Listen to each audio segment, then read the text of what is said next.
¿Qué tal, amigos? Les saluda el pastor Miranda. Quiero en esta ocasión invitar a cada uno de ustedes a inclinar sus rostros antes de abrir la palabra del Señor.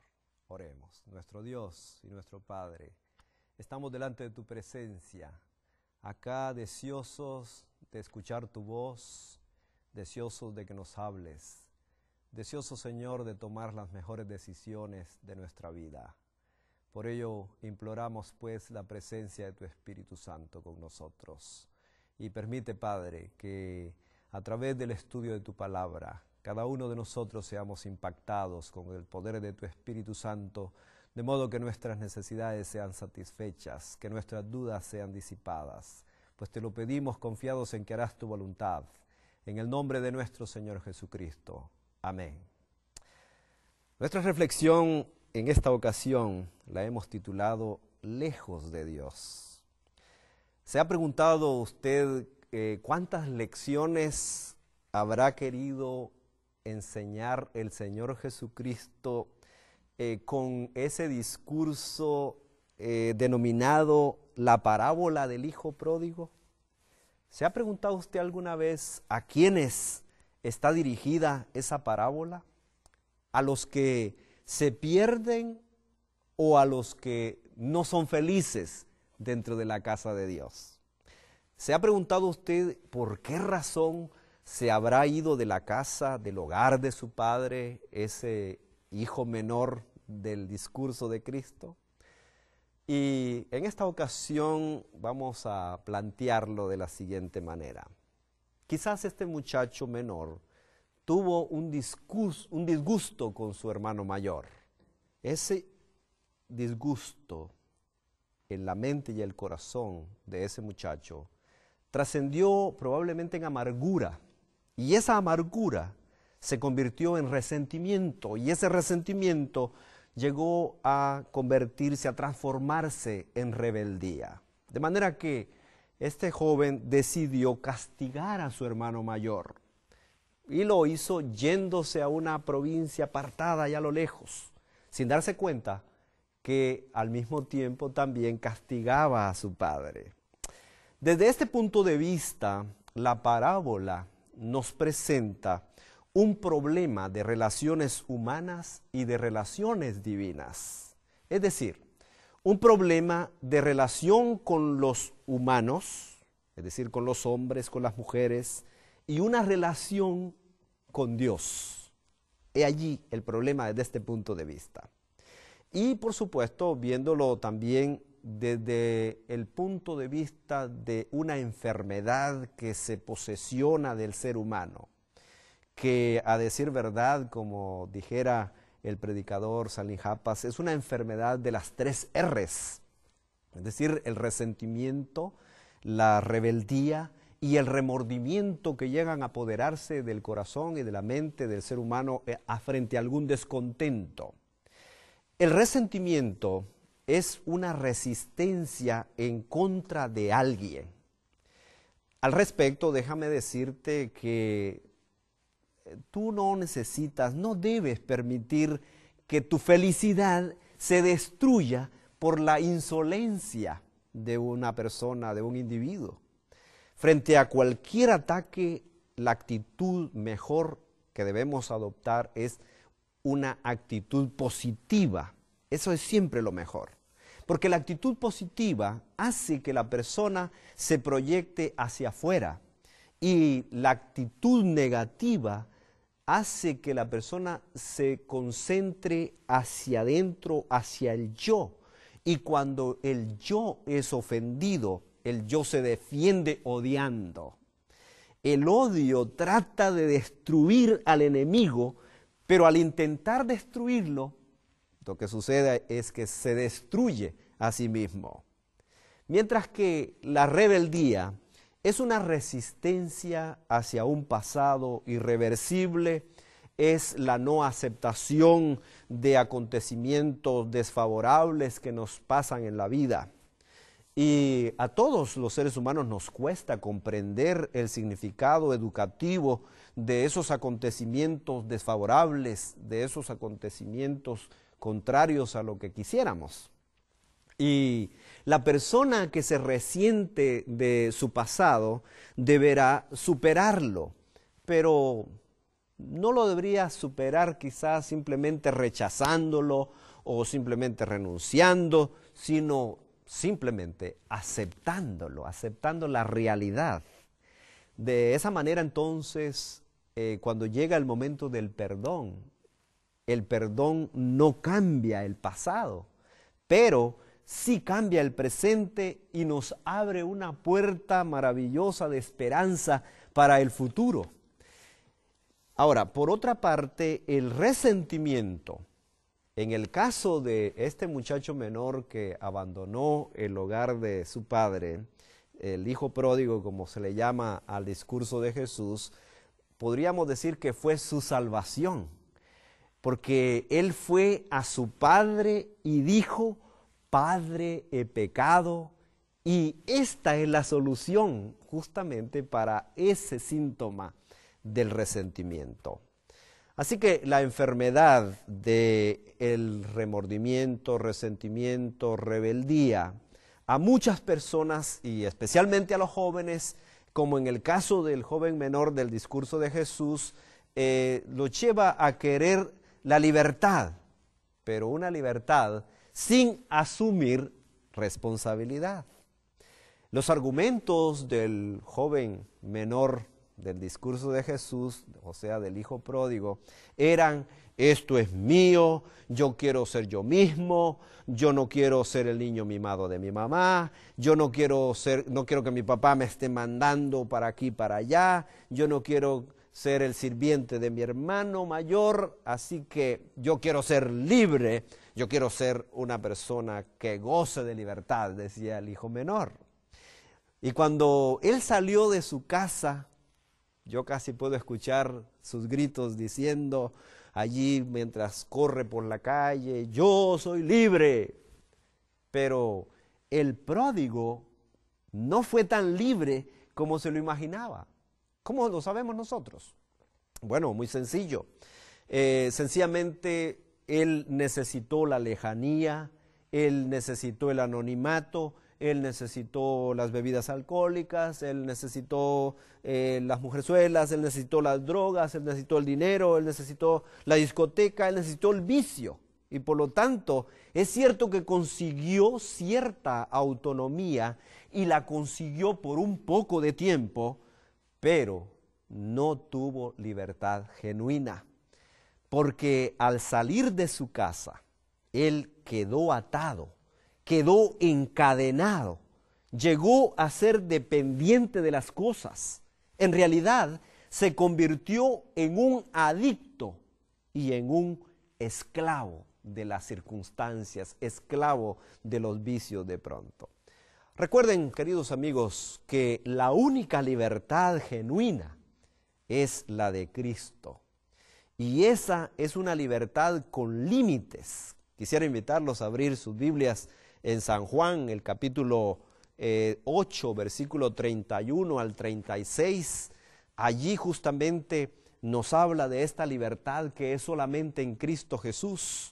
Repito, capítulo 8, versículo 31 al 36 de San Juan, dice: dijo entonces Jesús a los judíos que habían creído en él: si vosotros permaneciereis en mi palabra, seréis verdaderamente mis discípulos y conoceréis la verdad, y la verdad os hará libres.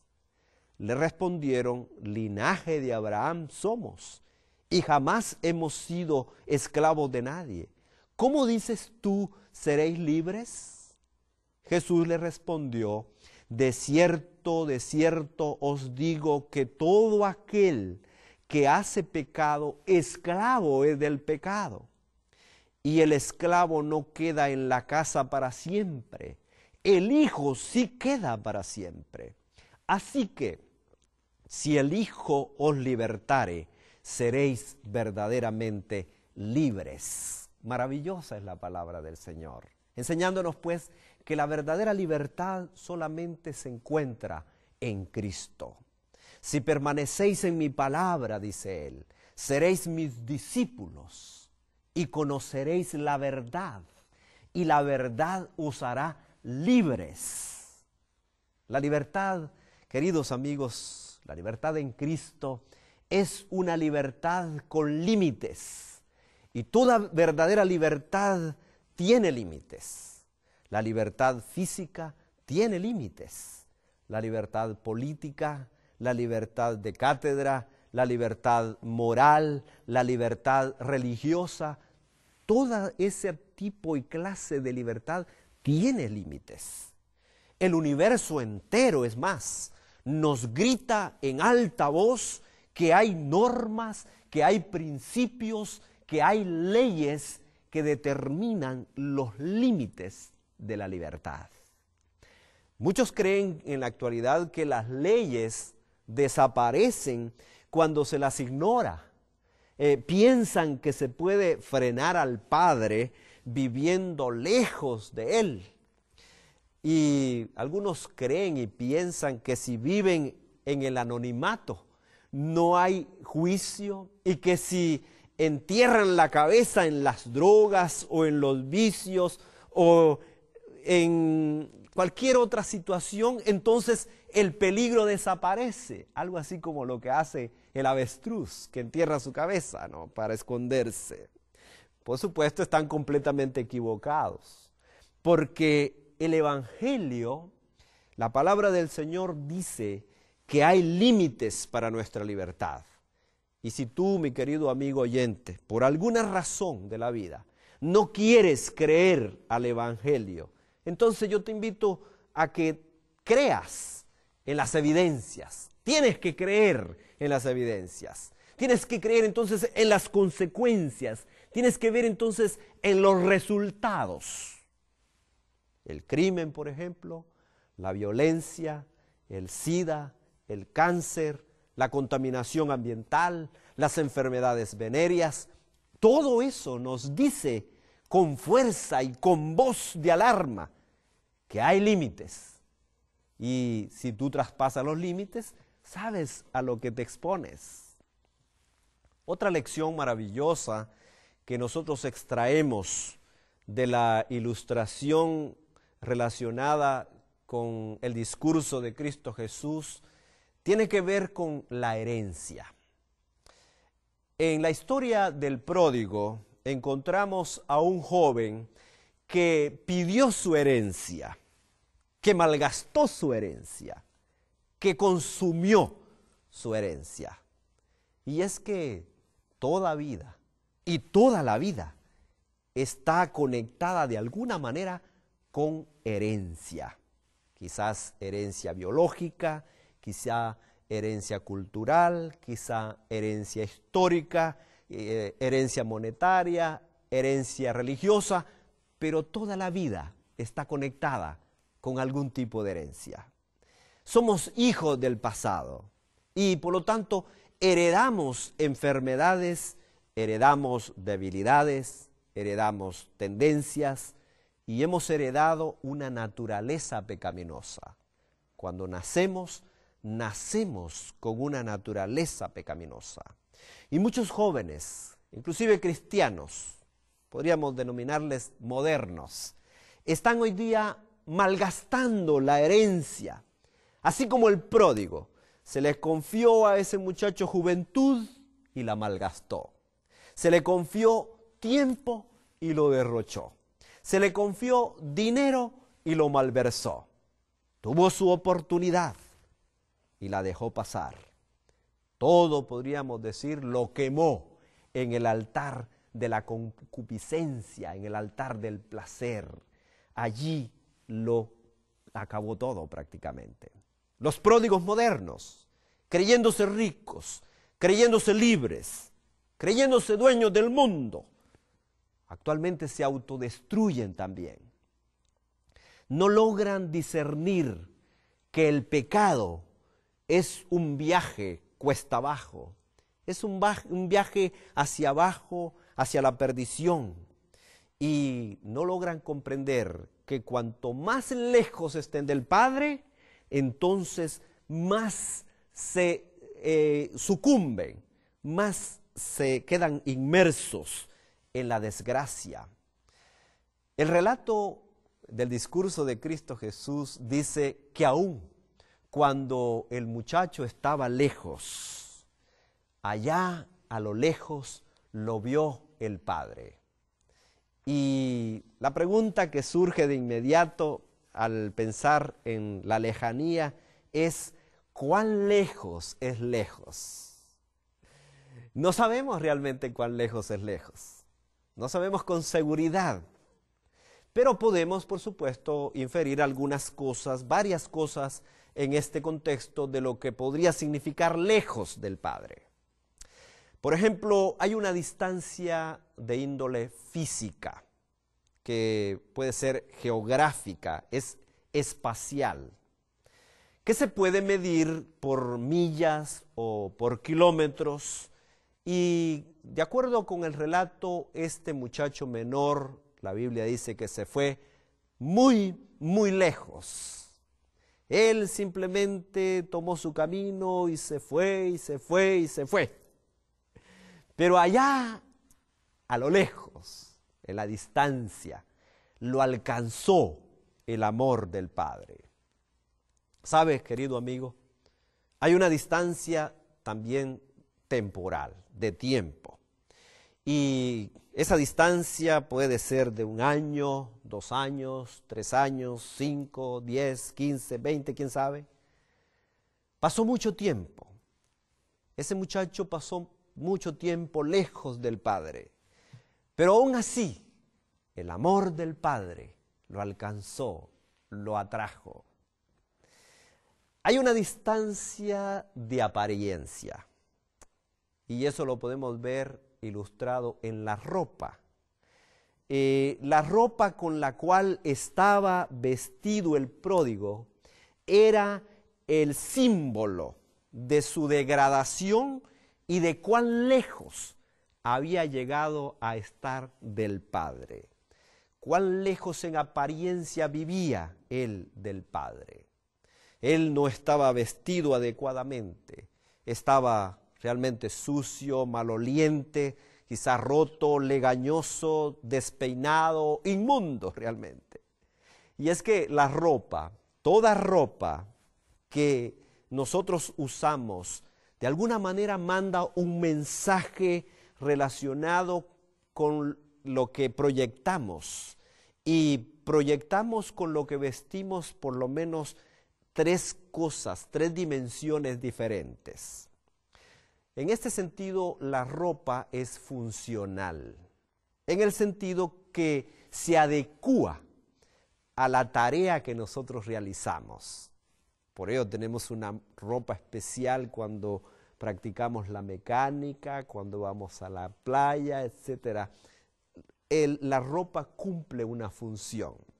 Y la ropa también es estética, ¿no? De alguna forma, pues, hace que nosotros luzcamos de X o Y forma.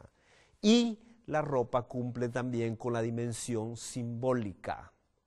Es decir, por esa razón que la ropa representa, entonces nosotros, los cristianos, la ropa que usamos no puede depender únicamente del gusto de la persona que la lleva, porque de alguna forma, repito, está conectado con lo que proyecta, con el mensaje que está proyectando. La ropa tiene que representar adecuadamente el mensaje que proclamamos. Debe reflejar que somos amigos permanentes de Cristo. Es decir, nos identifica con Cristo. El proverbio famoso que dice que la ropa no hace al monje, pero lo identifica. Creo que se cumple justamente en lo que estoy tratando de dejar como lección en esta ocasión. Es indispensable entonces que vendamos una imagen adecuada de Cristo Jesús con quien nos relacionamos a través de nuestra ropa. Pues decimos que nos identificamos con Él porque Él es nuestro mejor amigo y deseamos imitarlo. Ahora bien, hay todavía una distancia más que no hemos mencionado. y es la distancia de índole moral, de dignidad. El pródigo vino a su padre como resultado de su derrota. Es decir, su sensibilidad moral estaba traumatizada hasta ese momento. Y las primeras páginas en el libro de su vida estaban manchadas. El pecado lo había de alguna manera marcado para siempre. Pero esa marca estaba siendo curada, pero iba a permanecer allí las cicatrices. A pesar de que Dios lo había perdonado, probablemente habría allí sobre él algunas cicatrices. Ahora bien, hay 3 pasos decisivos en la actitud de este muchacho que vale la pena realmente meditar, reflexionar y, por qué no decirlo, practicar. En primer lugar, el relato bíblico de San Lucas 15 nos cuenta que el muchacho volvió en sí. San Lucas 15, 17 lo establece. Es decir, volvió a pensar correctamente.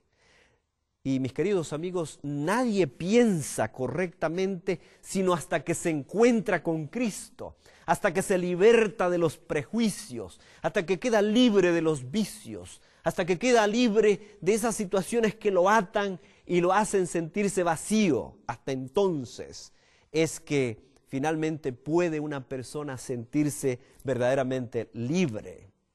Y este muchacho volvió a pensar. Y cuando volvió a pensar, comenzó a conversar consigo mismo y se dijo, he pecado, he pecado. En esa expresión, he pecado, hay un sentimiento de arrepentimiento. Mis queridos amigos, hermanos, Dios es misericordioso, Dios es perdonador. Él quiere salvarnos, pero hay que arrepentirse para ello. El muchacho dijo, he pecado. Y cuando pronunció esas palabras, allí mismo comenzó el camino de regreso al Padre. Porque ahora no solamente estaba conversando consigo mismo y se estaba diciendo la verdad, pero ahora estaba listo para comenzar el camino de regreso al Padre. Y él dijo, me levantaré e iré. Es decir, hizo una decisión y allí al instante comenzó a realizarla, comenzó a practicarla. Y ese muchacho pudo entrar en el ámbito de la restauración moral, física, intelectual, espiritual, con su padre terrenal, porque primero, de alguna manera, había restaurado su relación con Dios, con el Padre Celestial. Mientras tanto, el Padre amó a su Hijo con un amor infinitamente redentor. La palabra del Señor dice que lo vistió con su propio manto. Dice que lo perdonó con un perdón divino y eterno. Dice que lo limpió lavándolo en el lavacro de la palabra. Amigos queridos, el perdón solo no es suficiente. Dios debe limpiarnos, Dios debe lavarnos. Dios debe limpiarnos con la sangre preciosa de Jesús. Es por eso que la religión de Cristo Jesús significa más que simplemente el perdón del pecado. Significa que Dios debe llevar a cabo la extirpación de nuestros pecados para que nosotros podamos ser llenos, totalmente llenos, con las gracias del Espíritu Santo. La religión de Cristo significa que Él debe iluminar, es decir, nuestra vida con esa iluminación divina, y de esa manera nosotros podamos regocijarnos en Dios. Significa además llegar a tener un corazón despojado del yo, un corazón bendecido con la presencia permanente de Cristo nuestro Salvador. Amigo querido, realmente vivir lejos del Padre es una experiencia desagradable, totalmente desagradable. Y no importa cuán lejos tú hayas ido, quizás ahora mismo, del Padre. Si por alguna razón de la vida habías estado lejos, quizás lejos geográficamente, o no sé, en cualquiera de las dimensiones de las cuales hemos conversado. En esta ocasión yo quiero invitarte para que tú de todo corazón puedas decirle a Dios: Padre, yo he pecado. Y así como el pródigo, tú puedas tomar esa decisión y no solamente decirle al Padre: yo he pecado, pero también permitirle que esa sea tu experiencia, que le permitas al poder del Espíritu Santo, no solamente, repito, decirte la verdad, pero también decir tú mismo: yo me levantaré e iré al Padre. Estoy completamente seguro que el Padre, en su infinito amor, en su infinita gracia, Él va a alargar su mano para recibirte y para decirte: hijo, te perdono. Hijo mío, entra al regazo de tus hijos, de tus hermanos, y cumple entonces de aquí en adelante justamente, practica de aquí en adelante justamente y vive de aquí en adelante justamente la experiencia del arrepentimiento, de la confesión, de esa relación con Cristo Jesús que puede ser todos los días cada vez más estrecha, más íntima, a través del estudio de la palabra del Señor, a través de venir constantemente a Dios, a través del arrepentimiento y la confesión, de llegar con el corazón contrito, abierto, humillado, para decirle a Dios realmente lo que tú quieres que Él haga por ti. Y yo estoy completamente seguro que Dios, nuestro Padre, está listo, está esperándote con los brazos abiertos y está listo para decirte, como le dijera a aquella mujer pecadora: vete y no peques más, ni yo te condeno, vete y no peques más, porque tú eres mi hijo amado. Que Dios te bendiga.